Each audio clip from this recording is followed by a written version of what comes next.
ഞാൻ 3 മണിക്കാണ് ഞാൻ മലപ്പുറത്ത് എത്തുന്നത്, പൊന്നാനിയിലെത്തുന്നത്, സി ഹരിദാസ് സാറിൻ്റെ വീട്ടിൽ. ഞാൻ അപ്പുറത്തെ വീട്ടിൽ എനിക്ക് ഭക്ഷണം അറേഞ്ച് ചെയ്തിട്ടുണ്ടായിരുന്നു, എൻ്റെ ഒരു ഫ്രണ്ടിൻ്റെ വീട്ടിൽ. ഞാൻ ഭക്ഷണം കഴിക്കാൻ പാടില്ലേ, 3 മണിക്കാണ് ഞാൻ ഭക്ഷണം കഴിക്കുന്നത്. എന്ത് തെറ്റാണ്, എന്തൊരു അപവാദ പ്രചരണം, എന്തൊരു ഹീനമായ അപവാദ പ്രചരണമാണ് നടക്കുന്നത്. ഭക്ഷണം കഴിച്ചെന്ന് അല്ലല്ല വെയിറ്റ്, പിന്നെന്താ ഞാൻ ഭക്ഷണം കഴിക്കുന്ന എങ്ങനെ മാച്ച്, എന്ത് മാച്ചിങ് ആണുള്ളത്? നീലയും കറുപ്പോ? നിങ്ങളെന്താ ഒരു ഭക്ഷണം കഴിക്കുന്നത് ഫോട്ടോ എടുത്ത് പുറത്തു കൊടുത്തതിന് നിങ്ങൾ എന്താ ഔചിത്യമാണ് നിങ്ങളുടെ ചോദ്യത്തിൽ? അല്ലത് ഭക്ഷണം കഴിച്ചു തെറ്റ് പറ്റിപ്പോയി, ഇനി മുതൽ ഭക്ഷണം കഴിക്കാതിരിക്കും. എന്തൊരു മര്യാദകേടാണ്, എത്ര ഹീനമായിട്ടുള്ള പ്രചരണമാണ്. ഒരു സ്ഥലത്ത് ഭക്ഷണം കഴിക്കുന്നത്, ഒരു സ്ഥലത്ത് വെള്ളം എടുക്കുന്നത്. അല്ല, ഒരു ചോദ്യത്തിന് മറുപടി പറ, ഇതിനൊന്നും മറുപടി പറ. എന്താ ഔചിത്യക്കുറവാണ് ഭക്ഷണം കഴിച്ചതിന്? ഭക്ഷണം കഴിക്കാൻ പാടില്ലേ? നിങ്ങൾക്ക് വേറെ എന്തോ ദുരുദ്ദേശമുണ്ട് നിങ്ങൾ ചോദിക്കുന്നതിൽ. ഞാൻ ഭക്ഷണം കഴിച്ചു പോയി, ക്ഷമിക്കണമെന്ന്. ഞാൻ സൽക്കാരത്തിലല്ല പോയത്, എനിക്ക് ഭക്ഷണം കഴിക്കാനാണ് പോയത്. അല്ല, ഇത് കഴിയട്ടെ, ഇതിൻ്റെ വിഷമം തീർക്കട്ടെ. അതായത് നിങ്ങളൊരു കാര്യം ആലോചിക്കണം. അല്ല, എല്ലാവരും ചോദിച്ചു. ഞാൻ ഗുരുതരമായൊരു തെറ്റ് ചെയ്തു. അന്ന് വെള്ളപ്പൊക്കം ഉണ്ടായ ദിവസം ഞാൻ ഭക്ഷണം കഴിച്ചു 3 മണിക്ക് ഭക്ഷണം കഴിച്ചു. അതാണ് ഞാൻ സംസാരിക്കുന്നതിൻ്റെ ഇടയിൽ പറയരുത്, ഞാൻ സംസാരിക്കുന്നതിൻ്റെ ഇടയിൽ ബഹളം ഉണ്ടാക്കരുത്. 3 മണിക്ക് ഞാൻ ഭക്ഷണം, കേരളത്തിലെ ജനങ്ങളെ വിലയിരുത്തട്ടെ. പിന്നെ നിങ്ങൾക്കറിയാമല്ലോ, മലബാറിൽ കാപ്പി കുടിക്കാൻ പോയാലുള്ള സ്ഥിതി.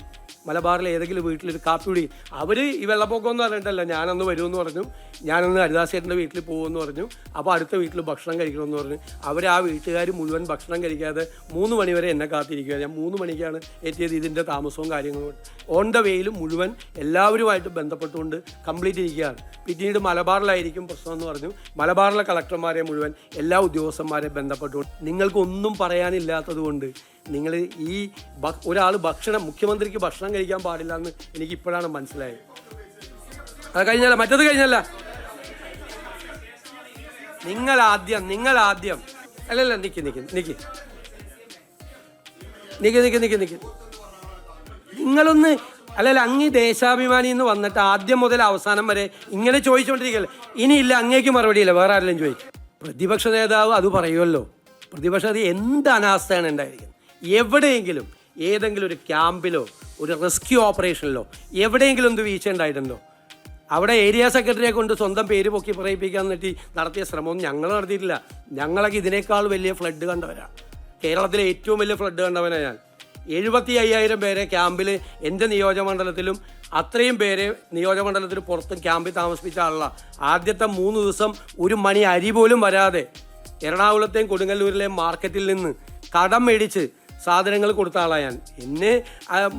അദ്ദേഹം അന്ന് വന്നിട്ട് എന്താ പറഞ്ഞത്? ഇനി ഒരു കാര്യം, പ്രതിപക്ഷ നേതാവിൻ്റെ അന്നത്തെ പത്രസമ്മേളനത്തിൽ എന്തൊക്കെയായിരുന്നു? ഇതല്ലല്ലോ PM ശ്രീ പുനർജനി വേറെ കാര്യമൊക്കെയല്ലേ അദ്ദേഹം പറഞ്ഞത്. ഈ ഓപ്പറേഷൻ നടക്കുന്ന സമയത്ത് ഞാൻ ഭക്ഷണം കഴിച്ചെന്നാണ് എൻ്റെ തെറ്റ്. അദ്ദേഹം ഇവിടെ വന്നിരുന്ന് പത്രസമ്മേളനത്തിൽ വന്നിരുന്ന് രാഷ്ട്രീയ ആരോപണങ്ങൾ ഉന്നയിക്കുകയായിരുന്നു അന്നത്തെ ദിവസം. അന്ന് നിങ്ങളാരും ഇത് ചോദിച്ചില്ല. ഈ വെള്ളപ്പൊക്കം നടക്കുമ്പോഴാണോ നിങ്ങൾ രാഷ്ട്രീയ ആരോപണങ്ങൾ ഉന്നയിക്കുന്നതെന്ന് പിണറായി വിജയനോട് നിങ്ങളാരും ചോദിച്ചില്ല.